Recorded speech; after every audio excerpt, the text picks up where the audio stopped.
Mackenzie Garwood captured this nice shot from Afton this morning. You can see some of the ground fog there as the sun's coming up, but we did have some fair amount of clouds that were with us throughout the course of the day, mixed with the sunshine, of course, and temperatures did make it back into the low 80s. Here's our view right now from Scott Stadium as we look off to the south and southwest. Sun setting now at 7:08 this evening. Currently, we are 81 at the airport, touched 83 for the high today. A southwesterly wind at a good clip. Dew points are in the lower 60s. Yes, above average day. It was 82 at the Valley Airport in Weir's Cave, currently 80 at this hour, and most of us are in the low 80s from Palmyra to Orange to Madison to Stanton. And as we take a look at Doppler radar, just a few showers. We weren't expecting a whole lot of rain today. We'll zoom in on some maybe the activity here just northwest of Stanton out toward Churchville, and that continuing to move off to the northeast out toward Franks Mill and maybe passing north of Verona out toward Mount Sidney.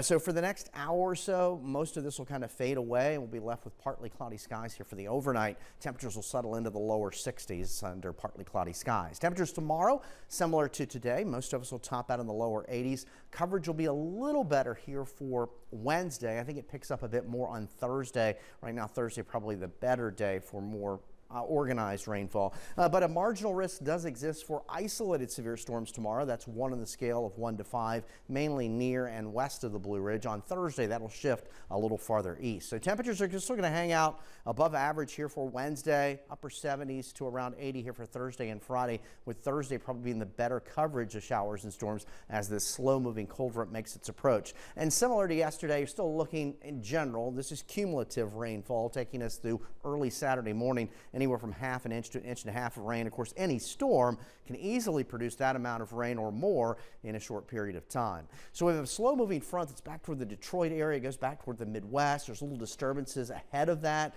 along with some daytime heating, a big trough in the atmosphere. That's setting off some of the showers and thunderstorms that are out there. So not a whole lot of activity this evening, kind of fades away. Here we are in the morning. We'll start in the lower 60s for many, and then by afternoon, we'll start to see a little uptick in those showers and storms, especially after 3, 4, 5 o'clock. There we are around 6:30, and that'll take us into the early evening hours. Then on Thursday, a bit more cloud cover across the region. The front slowly inches a little closer, so coverage should be a little better here on Thursday with temperatures either side of 80 degrees. Gabrielle, still a formidable Category 4 hurricane, could threaten the Azores out in the Atlantic as we get toward the end of the week, but more concerning are these two tropical waves. The one that will impact Puerto Rico and the Virgin Islands here tonight into tomorrow, 60% chance of development. Early next week, that could be threatening the southeast coast, and then another one behind that that has a 90% chance of development. Umberto and Imelda are the next storms on the list. Temperatures here tonight in the lower 60s, partly cloudy skies. There's a look at the Michael and Son 7-day forecast. We'll hold on to those shower chances for the rest of the week. I think Thursday probably greater coverage of some rainfall, and right now taking us into the start of the weekend. Temperatures next week and rain chances next week will be contingent on what may or may not develop off the southeast coast. All right, Eric, thank you.